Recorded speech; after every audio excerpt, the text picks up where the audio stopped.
ஒரு சின்ன கிராமத்துல 10ஆம் வகுப்பு படிச்சுட்டு இருந்த ஒரு சிறுவன் கண்ணு முன்னாடி ஒரு கார்ல கம்பீரமா வேஷ்டி சட்டையோட ஒருத்தர் வந்து இறங்குறப்போ கிராமமே எட்டி பார்த்துச்சு. யாருன்னு விசாரிச்சப்போதான் தெரிஞ்சது ஜவுளி கடையோட வியாபாரின்னு. அப்போ சின்ன வயசுலயே அவருக்குள்ள ஜவுளி கடை வச்சிருந்தா பெரிய ஆள் ஆகலாமோ அப்படிங்கிற ஒரு ஆசை உருவாக ஆரம்பிச்சது. சில வருடங்களுக்கு அப்புறமா வேஷ்டி கட்டியிருந்த இவரை தவிர மத்த எல்லாரையும் ஒரு 5 ஸ்டார் ஹோட்டலுக்குள்ள அனுமதிக்க, கண்டிப்பா நம்ம இந்த வேஷ்டி சட்டைய ஒரு பெரிய இடத்துல கொண்டு போய் வைக்கணுங்கிற ஒரு பெரிய உத்வேகம் பிறக்க ஆரம்பிச்சது. நம்பர் 1 பிராண்டா இப்போ மாத்திருக்காரு ராம்ராஜ் காட்டனுடைய ஓனரான நாகராஜ் அவர்கள். அப்போ ஒரு 30 வருடங்களுக்கு முன்னாடி 20,000 வேஷ்டிகளை மட்டும்தான் அவரால் தயாரிக்க முடிஞ்சது.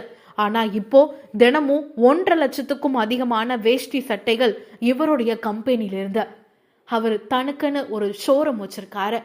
இது மட்டும் இல்ல, இந்த உள்நாட்டு கிராமத்திலிருந்து வெளியூர் வரையும் வேஷ்டி சட்டை அப்படின்னா அது ராம்ராஜ் தான் அப்படிங்கிற ஒரு பிராண்டையே இவர் உருவாக்கியிருக்காரு. ஆன்லைன்லயும் இந்த விற்பனை அமோகமா நடைபெற்றுட்டு இருக்கு. 1977 10ஆம் வகுப்பு படிச்சதோட அதுக்கப்புறமா முழு நேர பிசினஸ்ல இறங்கிட்டாரு இவரு. ஆனா சும்மா வரல.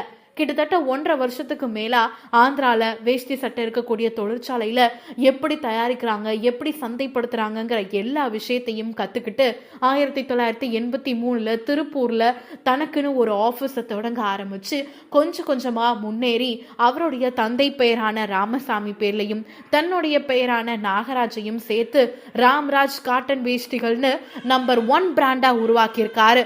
இப்போ 2000 கோடி இவருடைய வருமானம் ஆண்டுக்கு.